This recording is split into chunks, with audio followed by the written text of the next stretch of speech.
Good afternoon, and welcome to today's Cuppa with Katie and Beth. Hi, Beth, all the way over in New York City.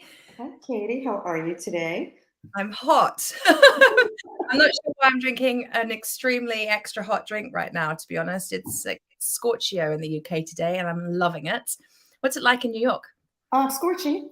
Scorchio? Typical New York, Yeah. June. So pretty warm as soon as you wake up. But I too am having a nice hot cup of I coffee. know. What are we doing? Yeah, I'm about to blast the air conditioner because that's what we do from June to October. So when Right. you live in New York.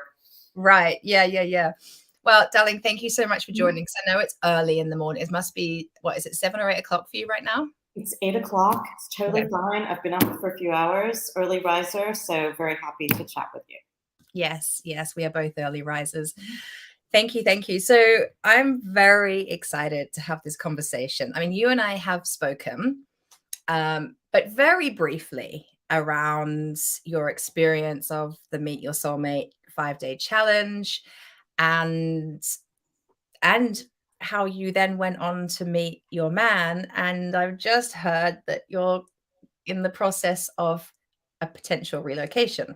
So we can talk about as much or as little of this as you like. So I'll ask you some questions. Feel free to go no comment because it's your personal life. So we'll just go wherever you want to go. Um, but first of all, let's just wind back the clock. When did you do the 5-day challenge? Because there's been 5 so far. I did two of them. And I was trying to remember when the second one was. You'll have to help me with that. I did it last June. Oh, Um, right. Okay. yeah. So we did So one in June last year, then we had one around like November time, and then we had another one in February this year. yeah, I did. Yeah, I definitely did the June, and I believe I did the November one as well. Okay. That rings a bell actually. Yeah. And why? Why were you, it might seem like an obvious question, but why were you drawn to something called Meet Your Soulmate? So even before COVID, which was challenging for single people in the dating realm, I just was not. I was meeting all the wrong people, and right before I did your challenge, I did another round of online dating, which I absolutely hate. It's just not my personality. It works for a lot of people. It doesn't work for others. It doesn't work for me. And I think that it was my third go round, and I was just like, well, I'm home, let me see what's out there. And I actually, things started to relax a little bit in New York. So I went on a few dates, and they were just completely wrong. And I was just having that usual kind of frustration. People, you chat, and they disappear, and they're not the right people. And I was like, well, and I had heard about you from you were on Clarissa's pod, Yeah. and and then I looked you up also because I'll just briefly say this is not about my event, but I'm producing this wellness technology event. Was supposed to happen this year, is now happening next year in Brighton, the WellTech World Summit, and I wanted to know more about you because I thought you'd be a great fit as a panelist, and you are going to be a part of that event next March. And so when I saw right after I had learned about you and saw your all your amazing programs and really checked out a lot of your videos on YouTube, So you stalked me. I stalked you. Yeah, I was like, I wasn't having luck with any of the men I was dating, so Stalked me. And then how you framed.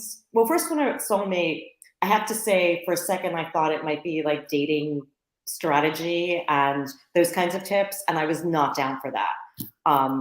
And then when I really read what it was, I was like, oh yes, this is what I need, because the piece is I'm not really loving myself and really taking care of what the needs are. I think you get really locked into the even people you're not so interested in, but when you start doing the online dating and you're talking to a few people, it becomes this ego thing where you're hoping that they, oh yes, like me, and you don't even think about whether you like them. And so I wanted to get away from that, and I really wanted to get back into what I want, how I feel, what makes me feel good. So the way that it was framed worked perfectly for me. Beautiful. Yeah. Because in fact, even on the registration page for the event, it says in capitals, no dating gimmicks. Yes, absolutely. Yes. And I was like, and I was grateful to see that. I was like, phew, we don't need that.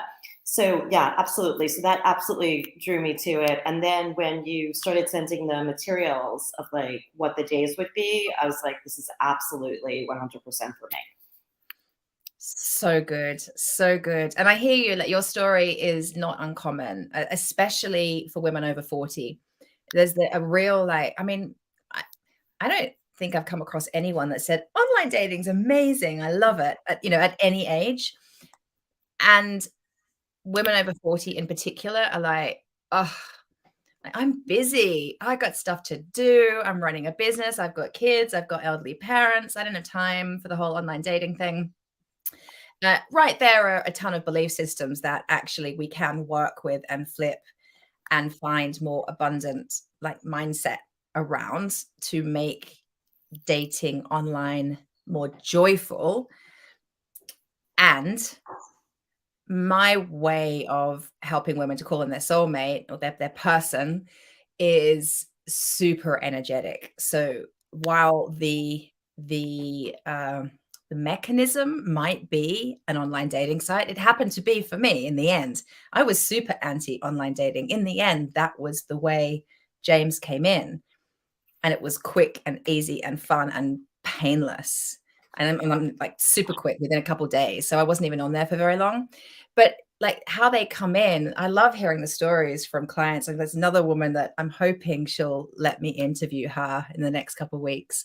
How she met her guy on a flight, and at the last minute she upgraded to first class, and which is unheard of for her, like totally unheard of. And then there he was next to her, and it was just anyway. Like, so the mechanism is, it's not our business. It's not our business. Our business is to manage our own energy and clear out anything that's energetically standing in the way of us and the person. So, which is what we're doing in the 5-day challenge, right? So how did you experience the challenge? What did you like about it? What did you get from it? It was really intentional, Mm. and it had kind of active things like that you could do. The circles, like the circle of magnetism, and the other circle, I forgot, circle of self. Yeah. Yeah, and it really like is so subtle in the way it's really asking you a deep question, like about how you care about yourself and also what you're putting out. And so I really, really love that. And I think, when you just talked about this, you're really like keyed into your business. Like, you have your own business. You are doing many different things within your business. I'm trying to get this event off the ground. It was the first year, trying to get sponsors and ticket buyers and buy-in from, a multitude of people in the industries. So it's very like hooked into very masculine energy doing all of that. And so I think I was not really keyed into like positive, like happy feminine energy. And I really think that was missing. And I think that's how I was approaching um, online dating or meeting someone. It was very from like, gotta get it done, gotta like do these things. And it wasn't really feeding my soul. So I think that I got so much out of those exercises, and the bonus meditations, and then how we would meet every day and kind of you would talk and then people would share. There's a lot of, as you do this every day. Like there's so much power in the peer group, to have other women my age or slightly younger, slightly older, but we're all in this peer group to really talk about challenges that or just personal feelings that are what I'm feeling every day. So it's extremely powerful. It is powerful, isn't it? That's the bit that really like gets me every single challenge, is the way that women really open up, because it is a very safe space. Like we're very careful about, it's a very careful about who we let in. We only let in people that have registered. We only let women in.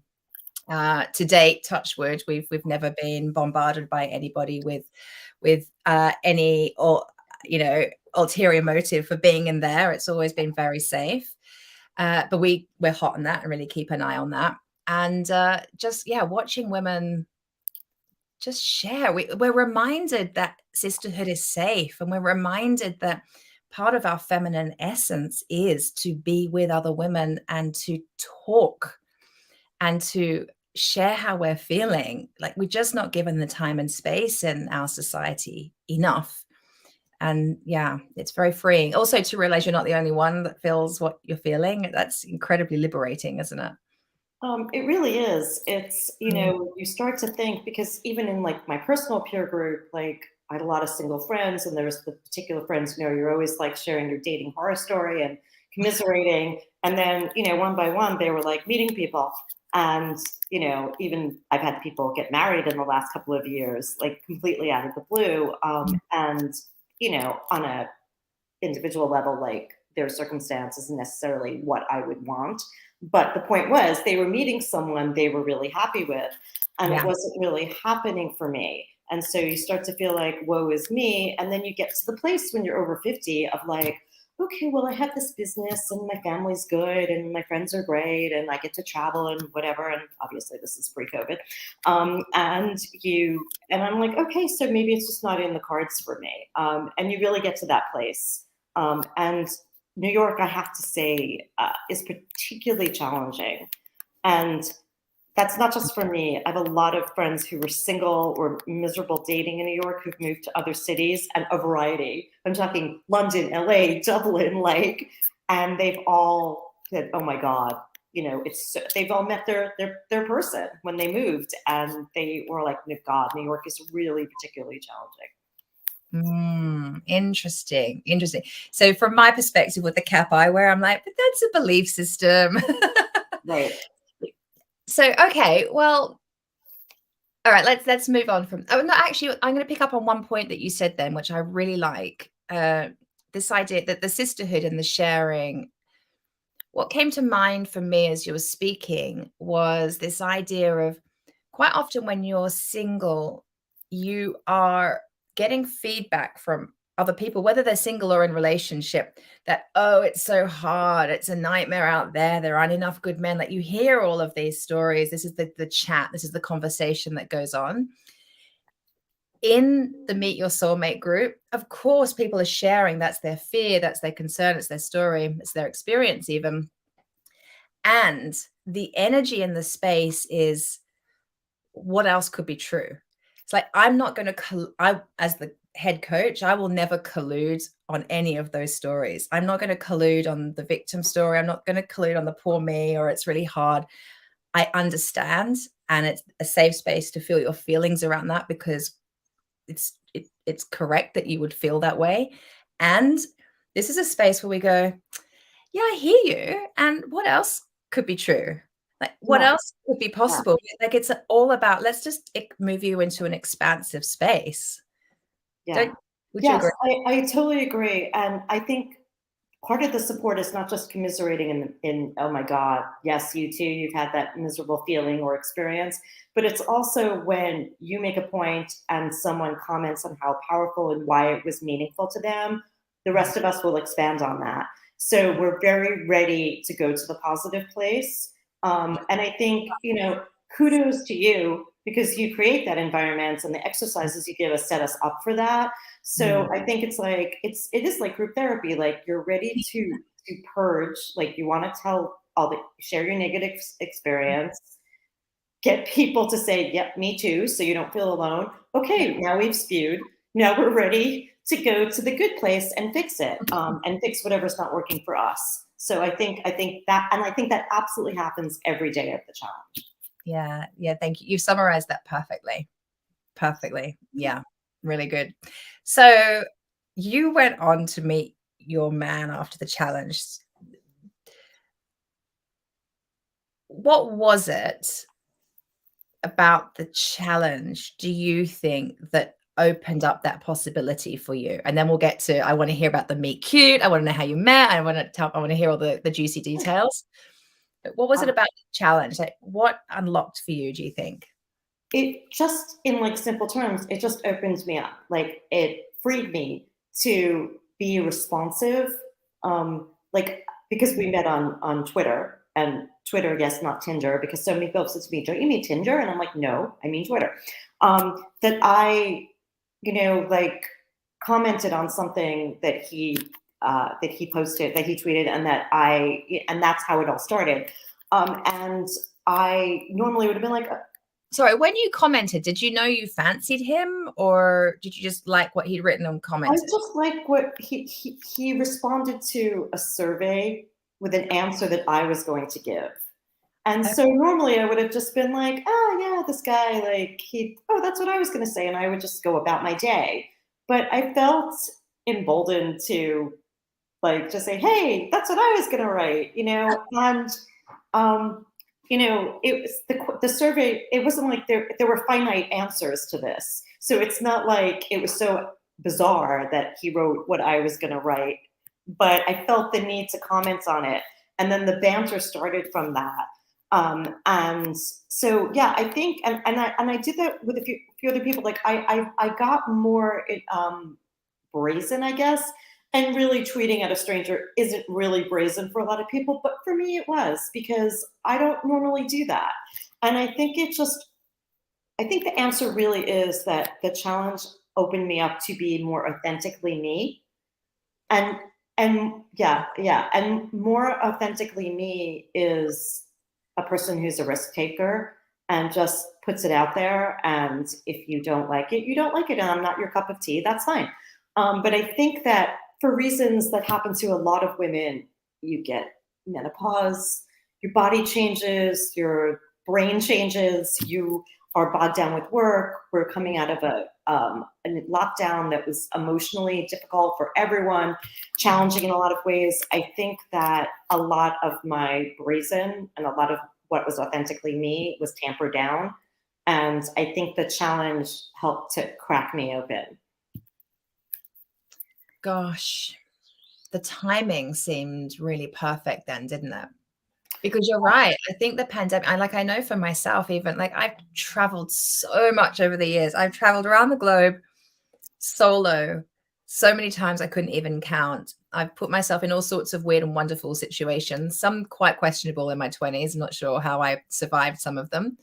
But I'm a super confident traveler.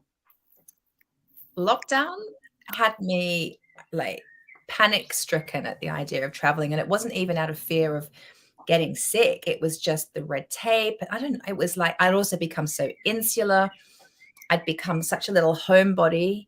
And yeah, the idea of, yeah, like authentic Katie got shut down. Authentic, even running, like I was running live events with my business, they all were stopped. Suddenly everything's online. I'm hiding behind a screen. Yeah. So authentic, like out there, extrovert, traveling Katie was like, bye bye. So yeah, convert that to being single and wanting to meet somebody. I hear you. Yeah. I said in June, actually it was after I took the challenge the first time, I was like, I am going to Dublin in November. And I set that because I was like, we have vaccines. I can, so that, that gives me personally, if you don't get vaccinated, that's fine. But I'm talking about for me personally, that gave me a level of comfort to travel. And so I knew, and also like I was in the middle of a very like intense taking off weight working out period.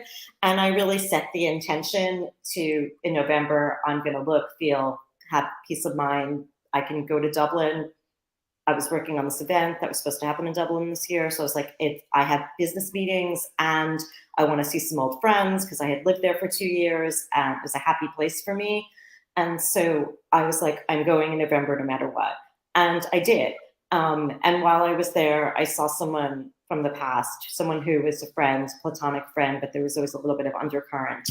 And I really realized while I was with him that like, he's not for me. And I think that the course was helpful. Like, I think I'm not getting back the things that I need and deserve from someone who would be a partner. And I'm not even getting them from him as a friend. So this just tells me what kind of partner he would be. So I think having that experience of being reintroduced to someone who I thought I had hopes for and then realized it wasn't for me, I think that also freed me. Like, and I think a lot of the course got me back to what I need and what I deserve. And so I was able to like let that go. And once I let that go, like 2 months later, I met Lee. That's amazing. So you guys, well, so what's really interesting about that? You met on Twitter and you're in New York. And well, so how did you go from Twitter to dating? How did that happen? A complete stranger on Twitter. How did that happen?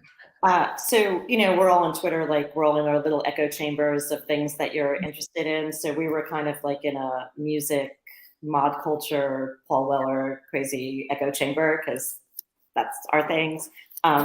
He has a streaming radio station as a sideline, and he DJs quite a lot and is really mad into music. And one of his DJs, who's this wonderful woman, who's a model and personality and just great, had put up this survey, and he answered an answer I was going to answer, and I commented, and then we kind of, from that, he immediately responded, and we had this kind of like a little bit flirty, but kind of, chaste. It was Twitter, like back and forth. And that went on for a bit.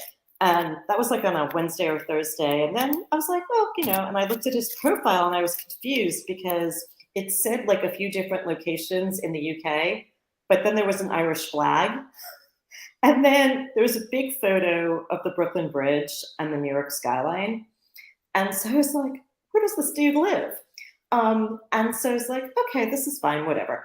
And then a couple of days later, he tweeted that he had just had a cup of Barry's tea with his breakfast. So Barry's tea is very popular Irish brand of tea.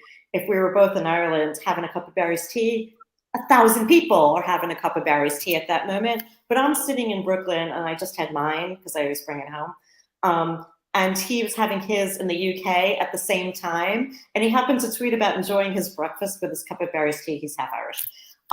And so I was like, that's funny. So I tweeted to him and said, hey, another coincidence. And we started having this banter again. And then I went out for a run. And while I was running, he DM'd me and said, you might think this is strange. And if you think it's weird, because I see that you're in New York, I'm actually in the UK. If you think it's weird or you're not comfortable, no harm, no foul. But if you're interested in exploring, chatting. And I was like, I was hoping he was going to DM me. So it just went from there. And we just started like, we quickly got onto WhatsApp, much easier. And then after a few days of WhatsApp, we did FaceTime.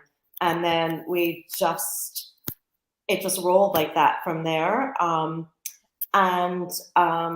Yeah, we did that for, we weren't FaceTiming every day. We made it intentional. Like we would FaceTime one day a week. Like that was our date. And we would be in contact every day. Like we were talking on the phone every day, or we would be texting constantly, but we wouldn't do the face-to-face. And like, it felt special to me to have like, that's our date time. And then we met I went over to Ireland in the beginning of March, and he came and met me. And this year. Yeah. So we were chatting from middle of January until like first week of March. And we met and we spent a couple of days together in Dublin, had a great time. We totally clicked, we totally connected. And then he bought me tickets to see Paul Weller in the UK for my birthday. My birthday is March 31st. He bought me tickets to see him on the 28th because he wasn't playing on the 31st. And we had this, and I was giving a talk at a conference in Edinburgh. So he has clients in Edinburgh. So he took the train up and he met me there. And so we had like a day and a half in Edinburgh, and then we were down in his neighborhood in his Midlands where he lives. And then we went down to Brighton for my birthday, and we just had a great time. So, and it was just this kind of whirlwind of, he still had life. He has children. He had to be there for them. He had to go to work. I had to do my work remotely. So we had normal, like day-to-day work. It wasn't just this romantic getaway thing, but we did do a lot of very romantic things. And he took some days off to go to Brighton, and we just clicked, like intellectually, emotionally. And that's how it's rolled. And we haven't seen each other since then. It's just been, this and chatting. And I have to, it's not all daisies and kittens. It's rough. It's difficult because of the time difference. It's difficult because we both have responsibilities. I don't have children, but I have elder care in my life. I have work. I am trying to get this event up and running. It's happening next March. And so we both he has his own business. He's got that strain. So yeah, it's not easy, but we make it work. And we've had some rough moments, but not to speak for him, but he appears to be all in. And I'm all in. And I was interested in relocating anyway. And so I'm in the process of doing my UK visa. We're very realistic about kind of a plan. You know, we're not talking about immediately moving in together. We want, you know, his family life to be comfortable and happy. You know, I have my own family situation. And so, but we're talking about long term. He is kind and loving, and he's an adult. If we have dissension, he doesn't run away. We talk about it. It's funny and kind and loving and an incredible parent. So, and that, you know, I don't have children, but seeing someone be involved, committed parents and present in their children's life is very important to me. And largely because I didn't have that from my father. And so that's when I see that in a man, that speaks volumes to me about their character. So yeah, it's just been great. And I really feel like all the work I did, and the Soulmate Challenge is a big part of that, over this last year helps me to be who I want to be in this relationship.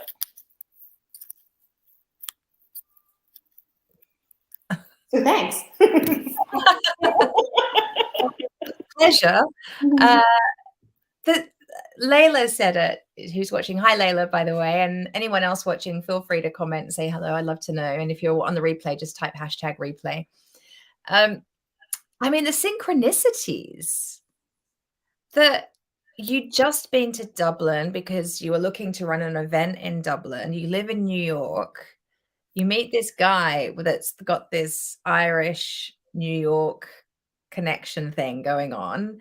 He loves New York. That's why he had that picture there.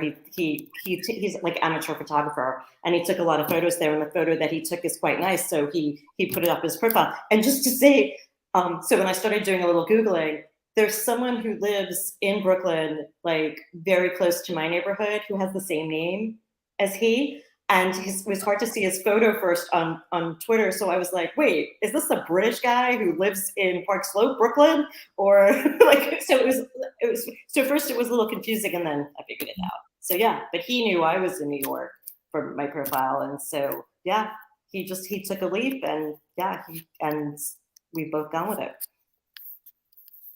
It's just incredible. And I love that your vehicle was Twitter. It was online. The irony, right? The irony is it was still online, but not in the way you expected. And I wouldn't be surprised if, I mean, you weren't on Twitter because you're trying to get a date, right? So farthest thing from my mind. In fact, like 5 years ago, I worked at an organization. My former colleague, had met her long-term boyfriend on Twitter, and I was like, "How do you meet someone romantically on Twitter?" And you know, she told me their little story, and it was a similar thing. He was a poet. He posted something that she liked, and I just thought that's so rare. So I'm not really on Twitter. Like, I have to say, like, I use Twitter for like it's how I've met a lot of people that have helped with my events, people in tech, people in wellness. I go down a political, you know, American politics, like, you know, rabbit hole. But I'm mostly like, I love connecting with people in music and who have those kinds of interests. And yeah, meeting someone romantically was the farthest thing from my mind, being on Twitter. But being in a music space on that platform and showing up in the way that you were seemed really authentic for you, like really, really authentic. And from a manifesting perspective, you weren't attached to outcome. You were in pleasure and joy and fun and interest. So you were fully present, being you in your joy. And that's so magnetic.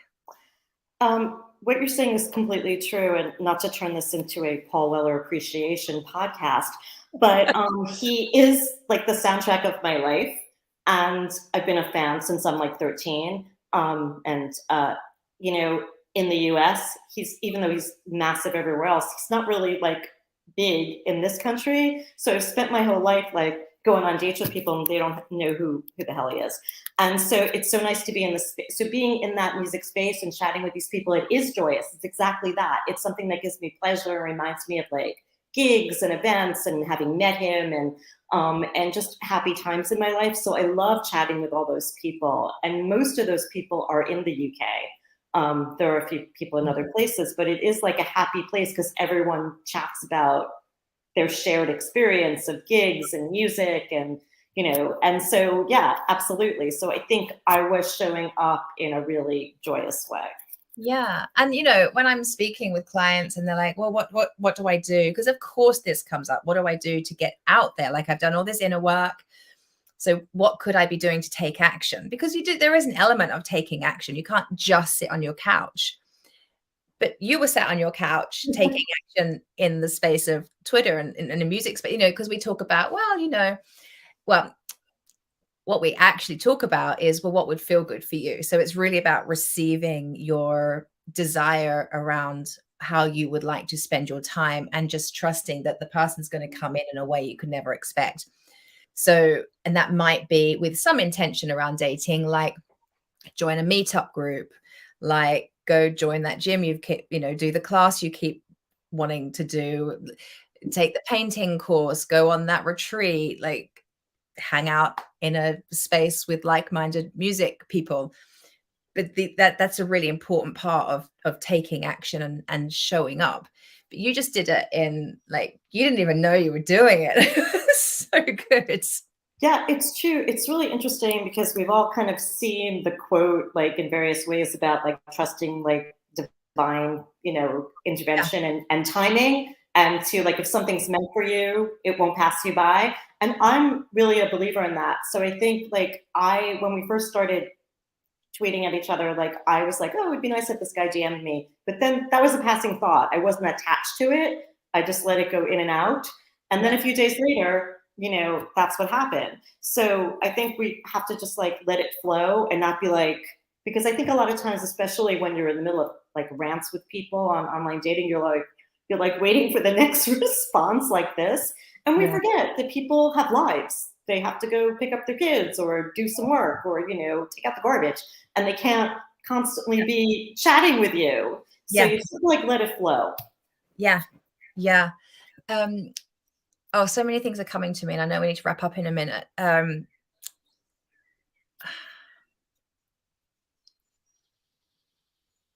were so many things and now I've gone completely blank. What did I want to say? It's just like, you were already in the Twitter space. You were already in that group. You were already probably chatting to people and so on. But this is just the tweak. So there was a tweak that happened for you because you weren't necessarily doing anything particularly differently. The tweak was from the 5-day challenge was it opened you up energetically. You moved away from being in such a masculine space to opening more into your feminine. Your mindset was just opening up and becoming more optimistic and hopeful, less shut down and caught up in kind of the fear stories and what everyone says.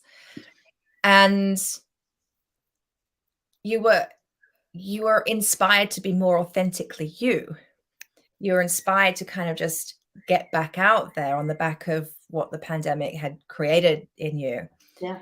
And just those energetic tweaks had you be received differently in a space where you already were.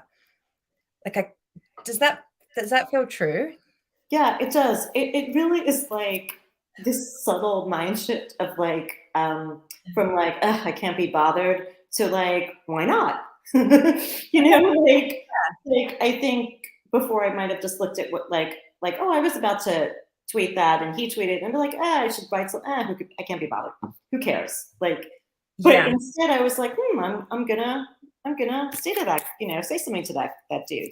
And then he immediately responded and it went back and forth. And just the way just kind of our words and our tone, as much as you can infer tone, in online, these kind of posts. It just seemed to be energetically very aligned. Like our banter was like, neither one of us was like, we're taking it too seriously. Like it was just like, because it wasn't serious stuff. It was talking about, music, rare B-sides. And so that's vinyl to you kids out there. And so, and it just matched up, and it kept me wanting more. But it also, just to say again, like I wasn't like hanging on it. Like I wasn't investing before there was something to actually invest in. And I think that that's a really important thing too, because that's, again, what happens when you start chatting with people like online. It's like you're invested in every single response, and you just have to like kind of let it naturally flow. Such good advice. Such good advice. And actually, that's what Layla has just commented as well. She said it's going with the flow without judgment. Yeah, very powerful. Absolutely. And and don't label them as like, it's not black and white, because we tend to do that black and white thinking too, of like he's this, he's that. Like we want to immediately like good guy, bad guy. Like just relax and relax until he's shown you like, when you've actually had time together, like who he really is. And Beth, you do sound to me like the kind of woman that's done quite some inner work. So coming to the 5-day challenge, it wasn't your first rodeo. Like you begun the work already, and the challenge was the tweaks. Because some people that come do the challenge are brand newbies to my world, to the transformational space. Some have been doing the work for years. I mean, that was my story. I'd been doing the work for years, and then I still needed 2 coaches in the end to kind of get me across the line. So yeah, I just think that's relevant, because so many women have this thing of, but I've done all the work. I've done so much work. Why hasn't it happened yet? What's the point of doing another thing? And, why would I give 5 more days of my time and energy to discovering the basics that I've already done? What would you say to those women? Yeah, that's an excellent question, because I have been that. I think that if you're not happy, and I'm not saying you have to have a relationship or be with a man to be happy, but if you're feeling something's lacking within you, and it could be a relationship, if something is not working for you in your life, then you need to do more work. If you're not having the inner peace, if every day you're miserable, like you could have done the work. The work doesn't end. It's not like, okay, the work's done. Like every day, like we have challenges. We've all just had, communally across the globe, had really challenging thing happen, still going on. And, we all have life stresses. So I think, that if you're not happy and content within yourself, you still have work to do. And just seek out, we need different things at different times. I've done a lot of work. There were times in my life when, like EFT, like tapping was really, really important to me. And that was an everyday thing. I do meditation every day. I couldn't live without that now. That works for me. And so again, it's just like when you're ready, the teacher appears, Yeah. I already knew Clarissa was going to do my event. I came to Clarissa through another person's event. And then I don't always listen to her. I don't always catch her, but I happened to on the day that you were there. So, and then I got so much out of the course. And just to say, because of you, I now knew about midlife mentors, and they're going to do my event. So I think like it's a domino, like the universe is watching out for you there, and it leads you to the right teachers. And it's funny you mentioned those 2 names, because the Midlife Mentors and Clarissa are both promoting my 5-day challenge for me at the moment, like really with As so much passion. And sorry? I said, as they should. They should. No, and I love James and Claire, and I love Clarissa, and we're all going to be in Brighton next year. And so I'm really, I really believe that. I think you're led to the right people, and I think I was led to find out about you, and I liked your whole approach, and I feel like the fact that you're very forthcoming, and I've learned to be about a lot of times in your life that people, when it's usually veneer online, don't want to talk about really tough times and dark times in their lives, and I'm forthcoming about a lot of dark times I've had. So your presentation really resonated with me, and then the course just really, really was so helpful for me. So thank you. My pleasure. And thank you. And your man, Lee, I mean, he must be thanking you. I've actually had emails from men in the past, by the way, from clients who've met their guy, and then the guy will email me and say, thank you so much, because if she hadn't done your work, then I'd never have got to meet her. Oh, that's funny. Yeah, I love getting those emails. Well, if all goes to plan, excuse me, you'll meet him in Brighton. Well, yeah, I'll give him my email address. But yeah, actually, so we'll wrap up. But your event that's in Brighton next year, can you just tell a little bit about it? Oh, thank you. So really, because we kind of touched on this before, like, you know, you had to go completely online. Really occurred to me, I work in Ayurveda as well. I do nutritional counseling, and it really occurred to me that no matter what modality you worked in, you had to pivot to this. You had to do webinars and online counseling. And so I thought, you know, no one's really doing any conference that's the intersection of tech and wellness, and how those things are aligning and making, and the designers and the founders and the financiers and the practitioners all need to converge and talk about how to make tech, you know, the most user-friendly and the most helpful to people, whether it's mental health challenges or nutrition or, you know, AI and trust and safety issues online. Those to me are all wellness issues. And so I conceived this event, which is called the WellTech World Summit. And it's welltechworldsummit.com. Tickets are on sale now. They just went on sale last week. And if you use code priority, you can get £100 off. Tickets are quite nominal. There's 3 days of amazing interactive panels. Katie will be there. She will be speaking. We will have a cocktail party. There's fun gift bags, lots of interaction. There's a kids session. Amazing, amazing panelists. It's really, really representative of the way the world looks. And so I hope people will come and join us at Jury's Inn on the waterfront. That's so fantastic. And how do you spell WellTech when people are searching it? So it's WELLTECH, WellTech World, WORLD Summit, SUMMIT.com. And use code priority. And it's March 20th to the 22nd, 2023. It's in my diary. Can't wait. Yes, I will. I've planned I will not be running a 5-day challenge that week. Yes, please do not do that. For those of you watching that are intrigued by the Meet Your Soulmate 5-day challenge, we start the next one on the 27th of June. There's a link here, and I've just remembered that link that's here isn't going to work because the platform we use for our registration links is down today. So that's really helpful when you're right in the middle of a launch. But there's a workaround. So I will update that link as soon as we get off here, and then it will be working. Beth, darling, thank you all the way from New York. Thank you so much for being here. Thank you for being you. Thank you for modeling what's possible to midlife women, because there's so many out there that are like, it's never going to happen for me. And we need these stories of inspiration to prove that it is possible.